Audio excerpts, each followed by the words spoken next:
Welcome to Discovering 615, the podcast celebrating the people, places, and stories that make Middle Tennessee amazing. Here's your host, Rob Thacker, realtor with eXp Realty, better known as Thack Attack 615.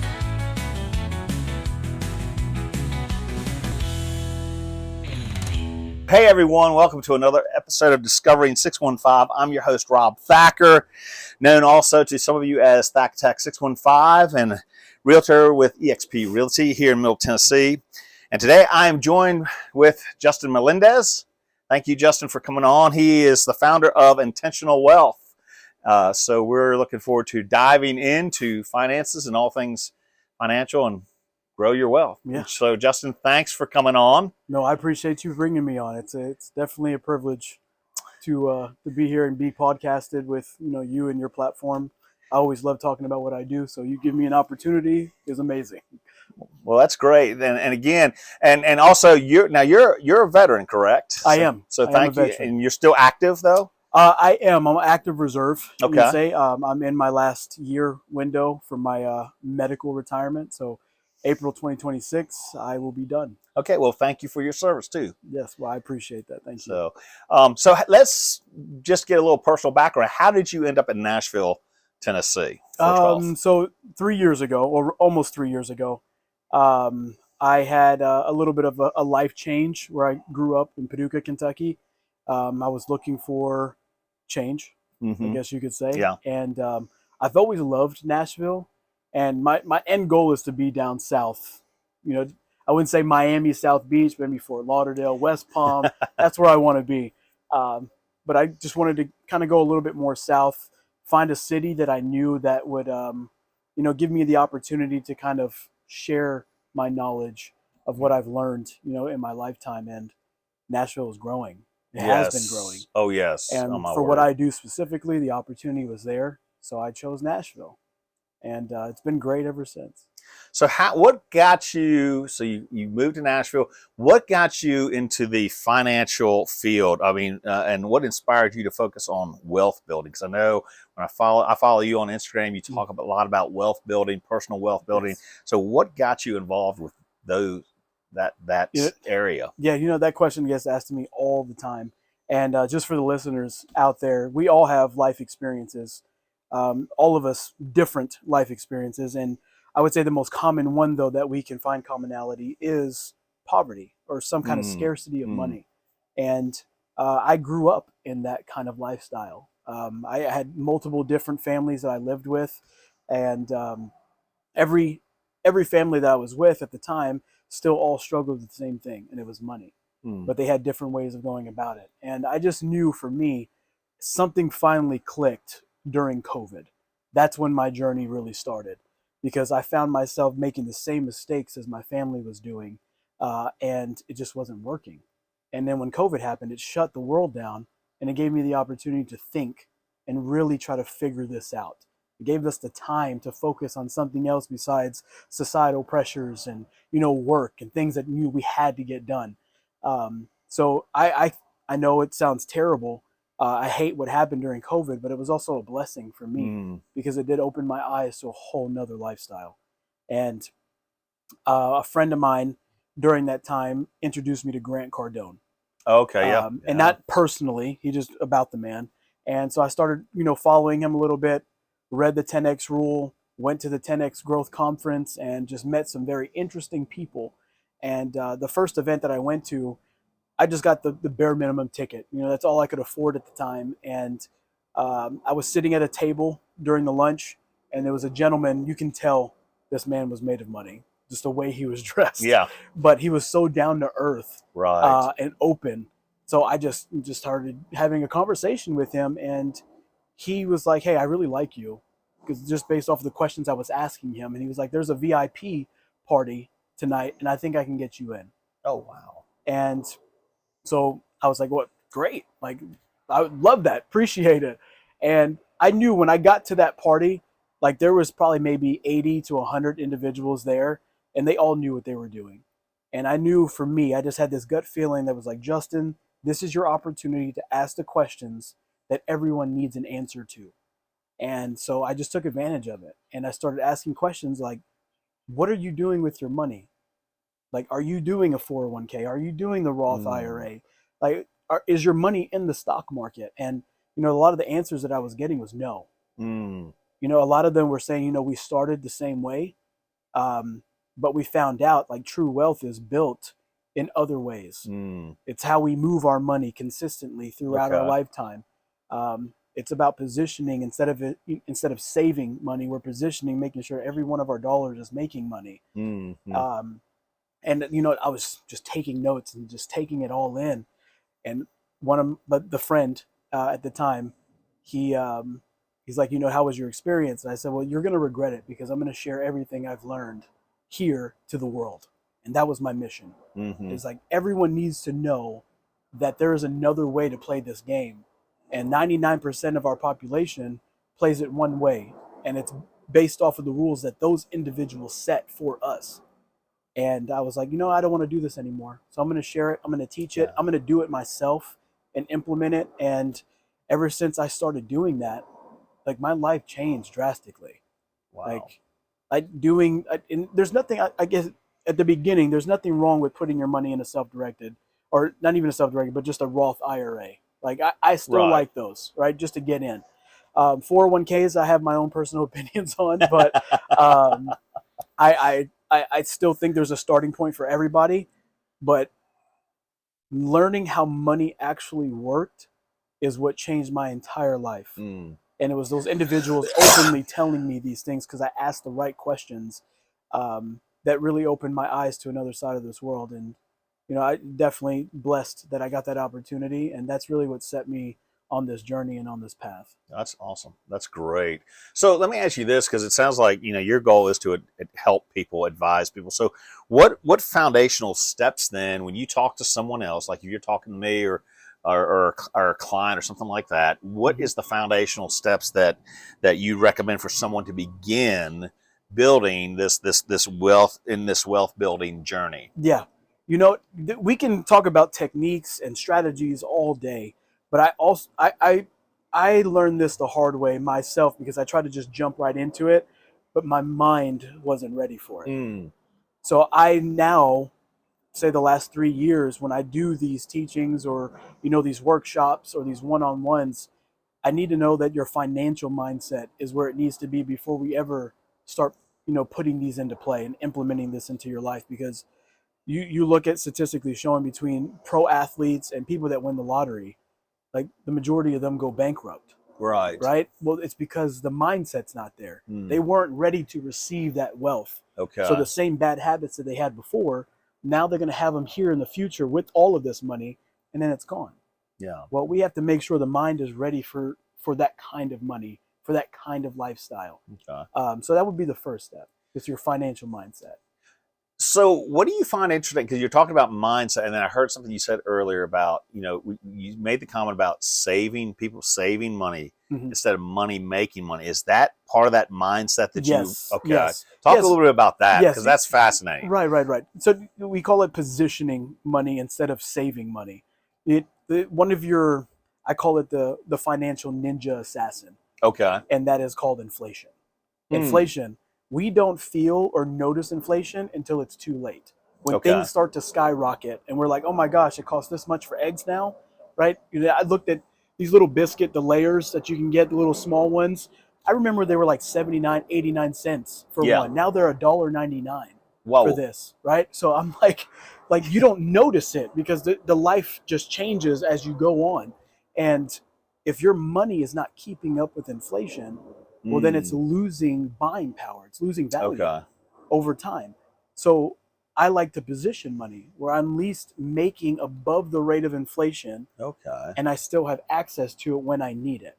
And that's such things like high interest accounts. But I don't like high interest accounts that lock your money for a certain amount of time. Right. So I'm not a big CD fan at all. But things like Betterment is a good one. Or obviously in the crypto world now, there's some places you can safely position your money that's going to get you about 4 to 4.5%, and you still have access to it. That's what I mean by positioning instead of saving. Right. We've been programmed to believe that we need to have this nest egg in that savings account, and it's it's for the bank. The bank is making money off that. We're not making money off of that, right? So I don't keep much money in the bank. Like my money is distributed out either investments or it's in a high interest or in crypto. And if I need to pay bills, I'll move money to pay the bill. Okay, Like, so interesting. At every point in my life, every minute that is moving, my money is making money. Gotcha. And that's what I mean by that makes sense. So talk about a little bit, because you've mentioned it, and you and I have had discussions at lunch about what are some of the let's talk a little bit about the cryptocurrency, because I know there are a lot of people out there, they're hearing this in the news, and either, as we say, headlines can either terrify or clarify, and they choose, I think, more so terrify than clarify. So we need to clarify some of these things, and they hear crypto. Crypto is almost like the boogeyman for financial, as AI is the boogeyman for technology. Yes. People are like, oh, I don't, So where's your take on crypto? What do you see down the road if you had a crystal ball about crypto? And I know this is just one piece of that pie we're talking about, but for the viewers out there and those that are listening. Yes. So just to let everybody know, this is not financial advice. Yeah. I need to put that on record. What I'm about to tell you is what I do personally and what kind of got me into it. Again, it started with my mindset on kind of really thinking about what was really going on behind the scenes. And you got to think, every time that we print money, they use that word print. And every time they say print, they'll show commercials on TV of sheets of $100 bills at a factory. So it makes you think that they're actually printing money. Well, we haven't printed money in, I would say, almost 20 years, maybe a little bit longer. And what we've done is that when we need money, we type it into a computer, we press enter, and then poof, that money automatically exists. What do we call that? That's digital currency. We've been doing this for years. But what we are seeing, or what we see on TV, what we have tangible are dollar bills, right? So we think that we're actually in the factory cutting sheets of $100 bills, but that's not what we're doing. We've been in digital currency for a long time.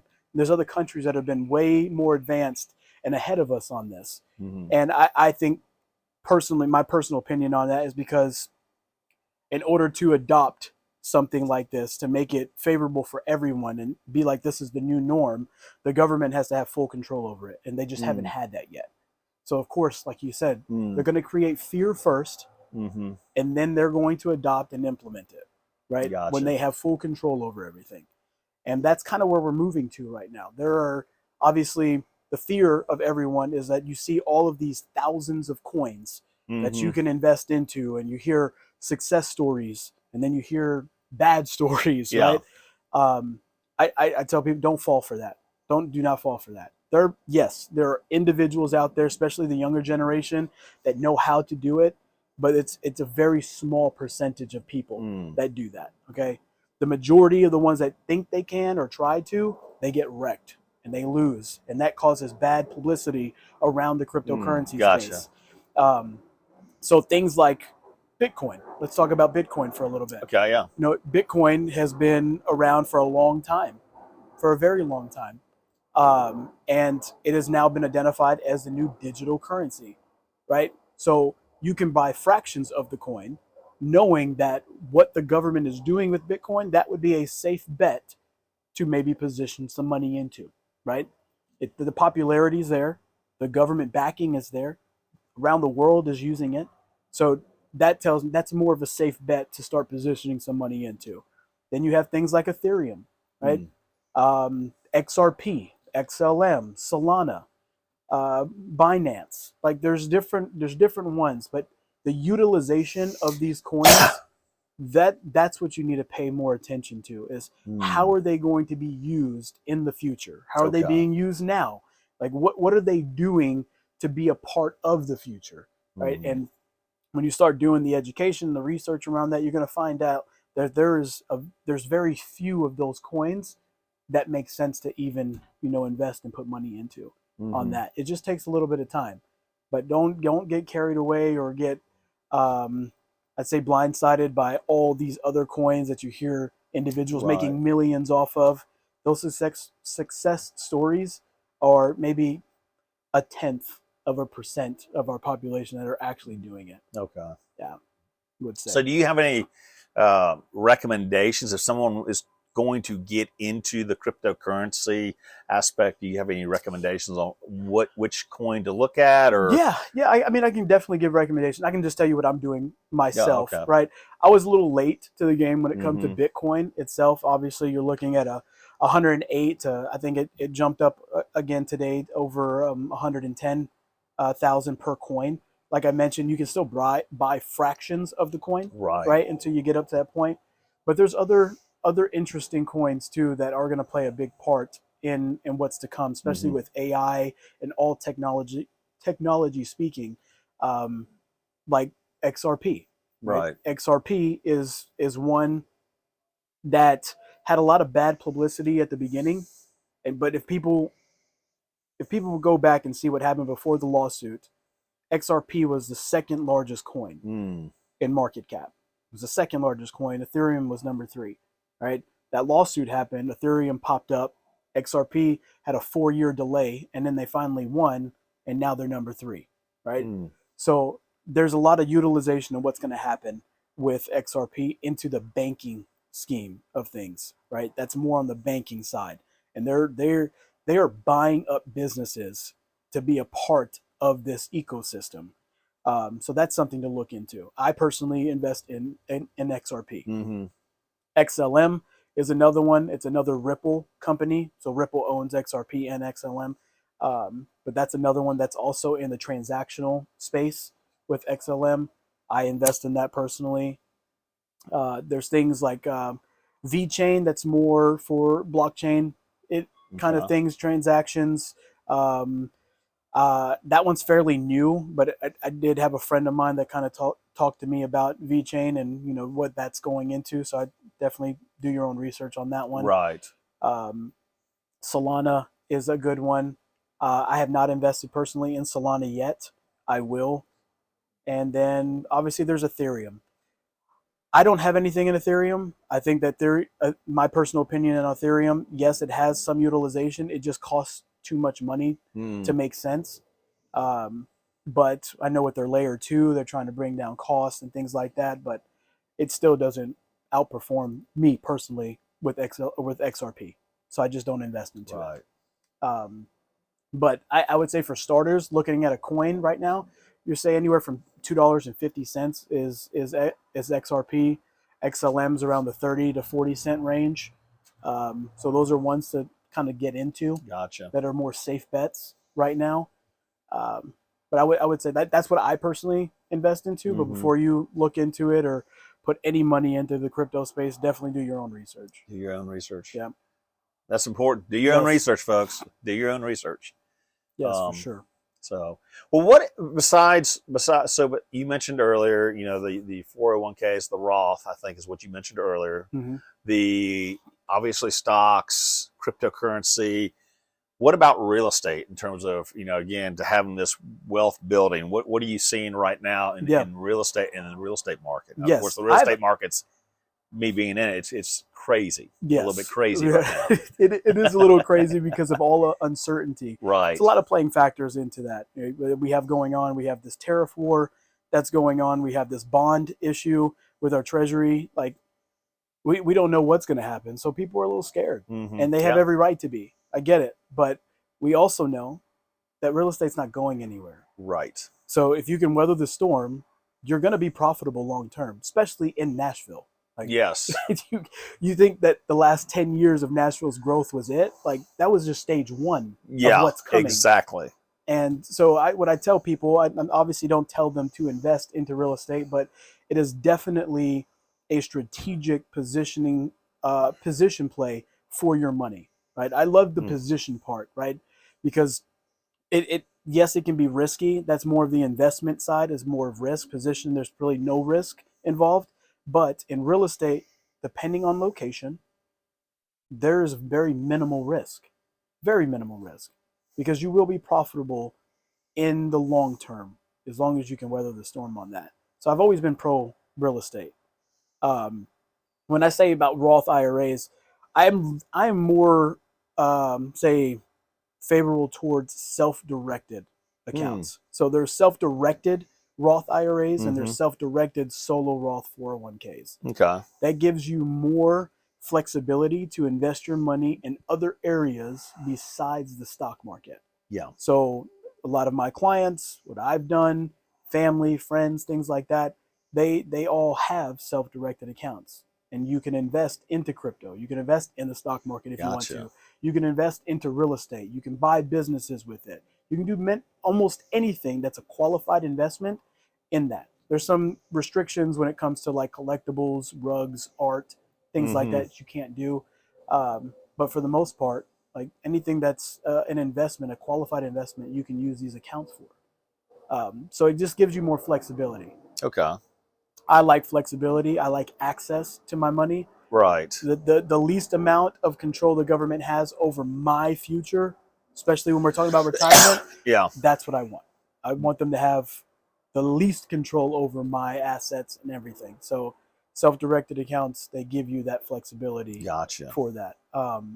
But besides that, like when it comes to real estate, for me personally, I when it comes to like tangible real estate and Mhm. me buying something and me managing it, I've never got into that space in that sense. Like I've been in other investment opportunities Right. of me just providing capital and then getting a return. Mhm. I like that because I can do it in different levels of, say, capital. Right. They need larger capital. I get good returns. If I have lower capital, I get good returns. And the one I just did was a oh my goodness, oh, what is it called?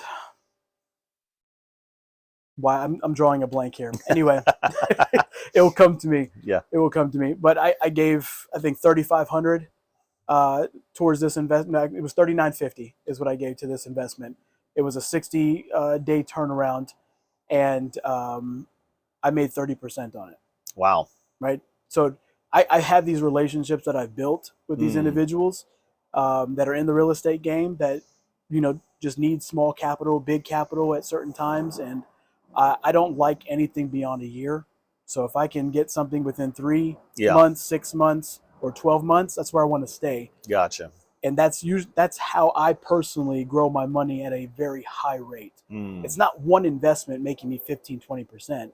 It's multiple investments throughout the year Right. that get me 15 to 20%. So if I do that 3 times, I'm making anywhere from, say, 45 to 60% on my dollar. Right.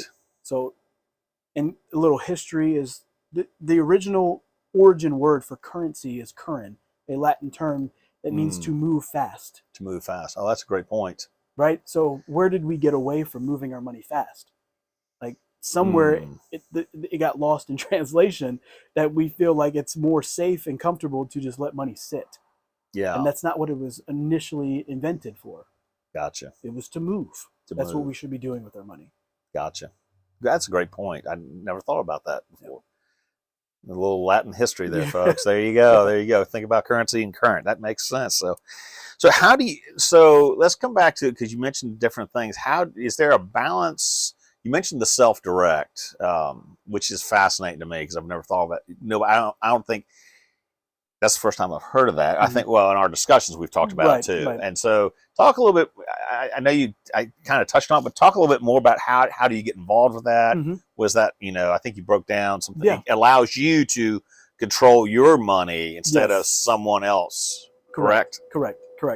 So with these kinds of specific accounts, to set them up, someone themselves individually can set it up through a custodian, right? Okay. So you have like, say, Equity Trust is a big company that does that for you. You can get in touch with them. They can do it. I have a partner of myself that when it comes to rollovers, that people have, traditional accounts and they're looking to get more opportunities in other areas, he'll definitely help on setting those accounts up, rolling the money over, and showing them how to invest.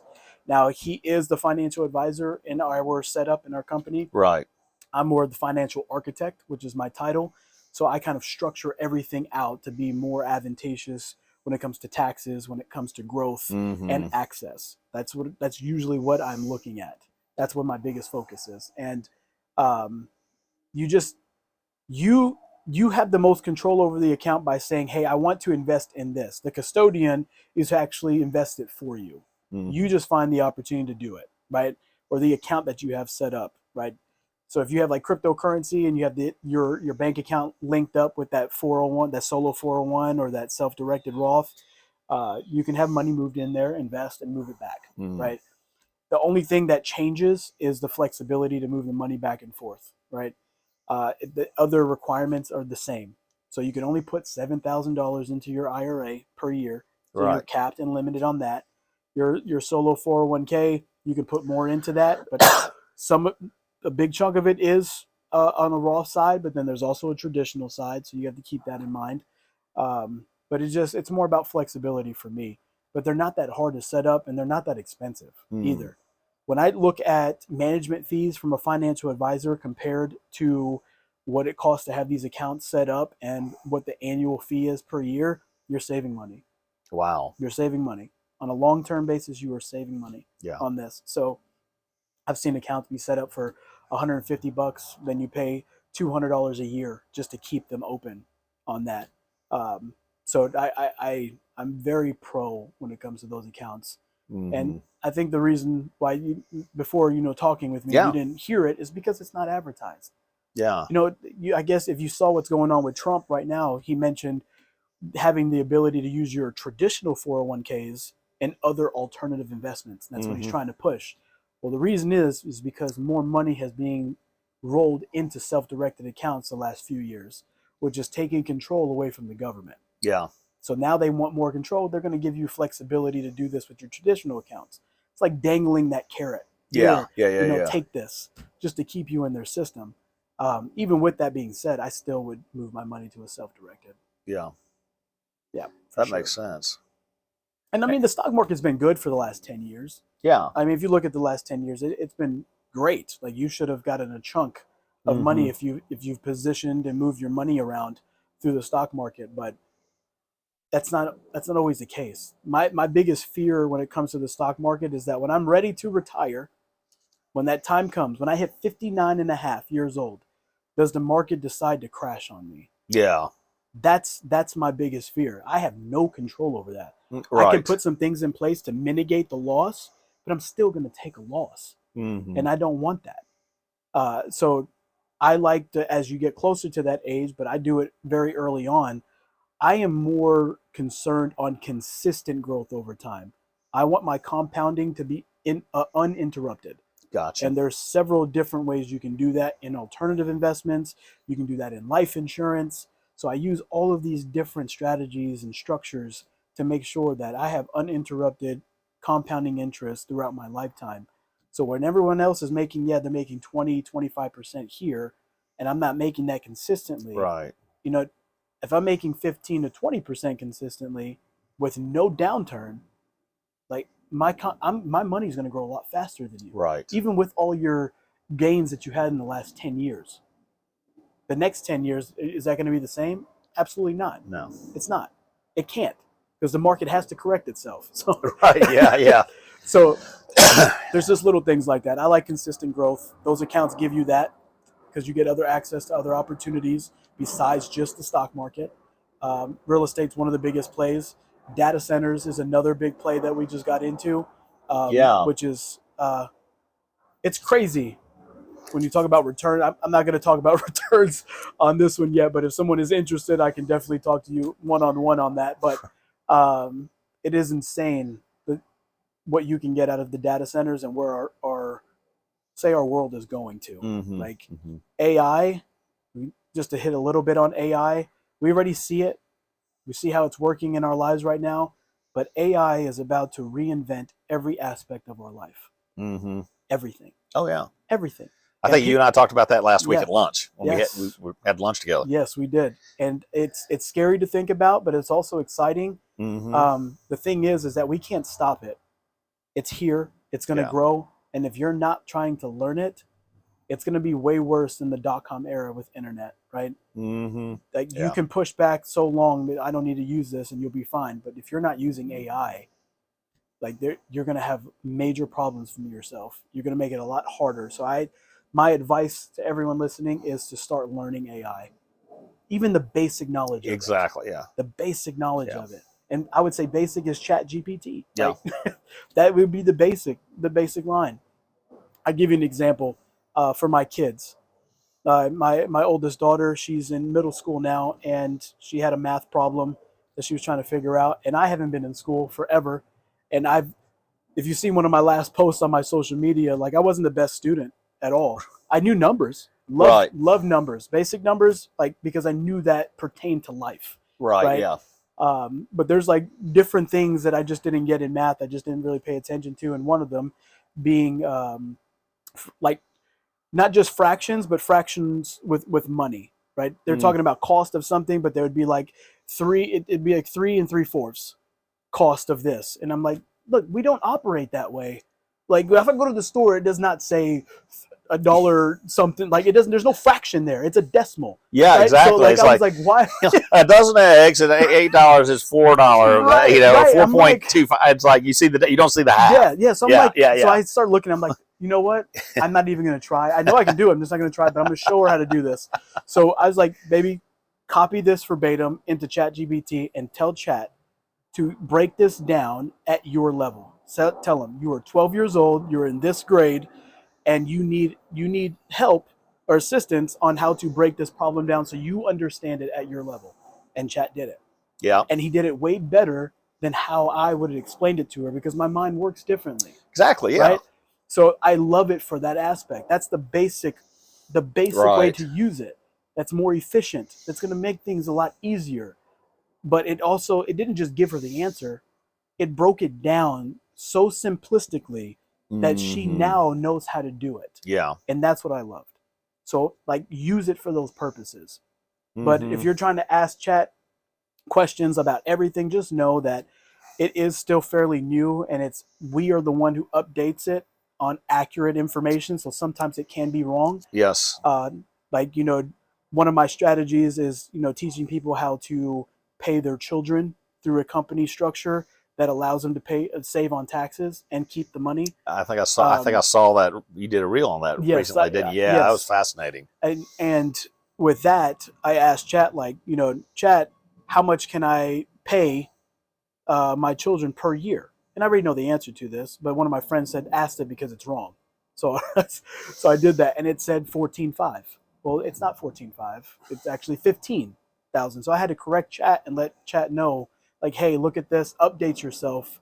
It's 15,000 for 2025.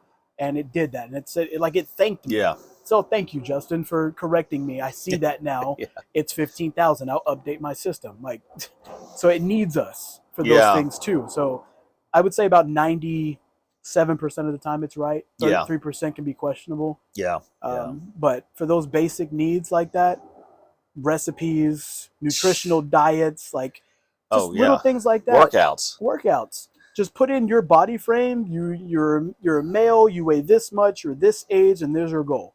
How can you break this down for me? Boom. It will do it. Yeah. It's like, use it for those reasons. Learn how to use it for those reasons, and I'm telling you, it's going to help. Well, and then you've got to go out, and the difference between then ChatGPT and a coach is then you've got to take the initiative to take what it says, for example, the workout thing, and go out and do it yourself. Otherwise, ChatGPT is going to tell you, but you can go and hire a coach to tell you to do it, but go out there and have the self-discipline to do it yourself. Yeah. Correct. Yeah, a lot of it you still have self-discipline. Chat's not going to do it for you physically. It's just going to tell you what to do. So that's Exactly. Well, let me ask you this, Justyn, and beginning to wrap some things up. What is one key move someone today could make? Would you recommend that they would to positively impact their financial future? Okay. I love that question, and I do get that asked a lot. And just kind of going back to the financial mindset part, okay?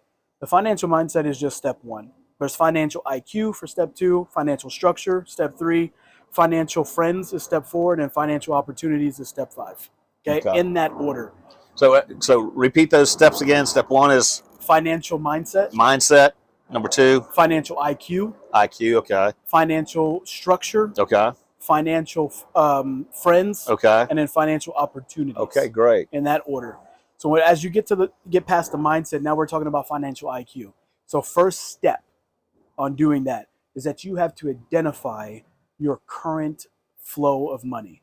what is coming in, what is going out, and what is left. All right.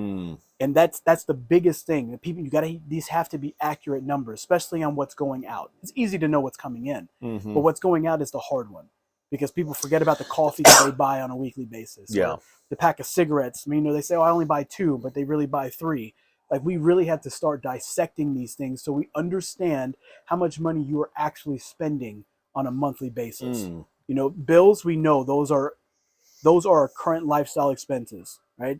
But then there's miscellaneous expenses that we have that we just don't think about. Yeah. Right. And that miscellaneous section in the budget is like a black hole. Yeah. Financially speaking. It is. I was at church yesterday, and my pastor talked about just showing statistics, because the topic right now is spiritual finances, right? The financial spiritual journey of things. And he mentioned, like, statistically showing that 110% of people, or excuse me, the majority of our population lives on 110% of our money, of our paycheck, when you say that, right? So we only get 100% of our paycheck, but he added the extra 10% because we have credit cards and other ways to get more money that we just can't afford, right? But it's so easy to get, we'll use it with no intentional plan on how to pay that money back. And I posted a reel, I think it was 2 weeks ago, that talked about TD Banks. TD Banks has this new commercial on how you can get your paycheck 2 days early, so you can take your son out to the movies for 2 hours of enjoyment and entertainment. So and I took it as, so we're advertising now that it's okay to spend money we don't have. The fact that you can't take your son to the movie theaters to go watch a movie because you need an advancement on your paycheck that's yet to come, and we're saying, like, this is this good thing and we're celebrating it. That's the trap. That's the loop that people get trapped in. And I know that you would not need credit cards or anything like that if you knew exactly how much money you were spending on a monthly basis. Wow. Because if we can identify that, then we know what's left. And then we can start working with that. And I can show you how to make that money go make money. And you still have access to it. Right? And even if there's not anything left, well, then that means we need a side business. That means that you're going to have to work a little bit extra harder for a short period of time, say a year, maybe 2 years, just to get your money up a little bit. But those are small sacrifices for long-term gain. Gotcha. Right? Everyone's trying to reach that 59 and a half, 60 to retire, and most can't retire until 65, sometimes 70. And we're wasting all of this time. And I'm like, listen, if you do it right at the beginning, we can get this in 7 and 10 years. You don't have to be a millionaire to retire. Right. Financial freedom is not a number exactly. Like, you can't put, 5 million, now I'm financially free. I know people that are financially free that make $100,000 a year. Why? Because their passive income is now contributing towards their current lifestyle expenses. The passive income is taking care of that. So everything else is just kind of extra for them. That's where true financial freedom comes in. When you can convert your ordinary income to passive income as quick as possible, and it covers the lifestyle expenses per month, you've made it. You've made it. And it's a lot easier to achieve than most people think. Gotcha. But that would be step one in financial IQ, is identifying your current flow of money. What's coming in, what's going out, what's left. Gotcha. Step one. Financial IQ. Yep. It's plain and simple. It is. It really is. And I started helping. I did this so long for free, Rob. Like, I did this, like, I've been down this journey for 5 years. I told you my journey started in 2020 during COVID. And for the first 2 years, obviously, I implemented it in my life personally. And then I started just teaching other people how to do it. And I did this for free for almost 2 years. And I hardly got anybody to take me seriously at the beginning. And then when I put a price tag on it, it's like, here they come. Like, yeah. And it was just weird. And there was a little bit of guilt there, because I was like, I wanted to help as many people for free. as I could, but just people didn't take it serious. And one of my Mm. mentors told me a long time ago, I just didn't listen, was that, you know, if it's free, it has no value. Mm. And I was like, you know, I wanted to prove him wrong when he said that. That's why I still decided to do it for free. But he was right. He was right. And I find that people take my lessons, my strategies, the things that we put in place a lot more serious when there's a price on there. And, you know, I started that with Intentional Wealth, turned it into a mastermind. We have a group of investors, people that are willing to learn, that we all invest together on certain opportunities. But it comes a lot of education for them, community and investment opportunities. Yeah. And yes, there's an annual price to be a part of that, but you get your money back when it comes to the education you learn, the investments we get into, and it becomes well worth it, because after that, like, I get it to a point where you no longer need me. That's where I want to be. That's where I want that person to be. I want to teach you everything that you can do it yourself, where you don't depend on someone else to do this for you. Yeah. And, you know, it's been great since we've done it. So I'm just looking forward to see what the next 5 years brings. That's awesome, man. So where can people reach you, Justyn? You reach me on Instagram. My personal page is Melendez Justyn. On there, I post a lot about just, you know, different ways to position, invest your money, what you need to be thinking about, what's coming. So, you know, definitely check me out on there. I'm also on Facebook, and I'm on TikTok as well. And my website we're still working on. So it's going to be more of a landing page. I don't really need to put much on a website, but everyone keeps saying with all social media now. Yeah, exactly. I mean, yeah, exactly. I feel like my Instagram is my website. There you go. But yeah, you can definitely reach me out on there, and, you know, we can if you want to get together, grab coffee, whatever it is. Yeah, you'll do it. And I'm also, just to let you know, I'm also going to start. Obviously, we have a little bit of time left of some good weather, but I've started golfing, obviously. Nice. And what I'm wanting to do is, you know, invite a few people to golf with me, and more like business owners and investors, where I can show them these strategies, but I'll share a lot of tips during our golf session. Nice. And then you can learn a lot. Just come golf with me. So there you go. Golf with Justyn. Yeah. All right, man. Be good. Well, brother, thanks for coming on. Yes. Appreciate you. Thank you for having me. And everyone, thanks for tuning in. Have a great day, and God bless.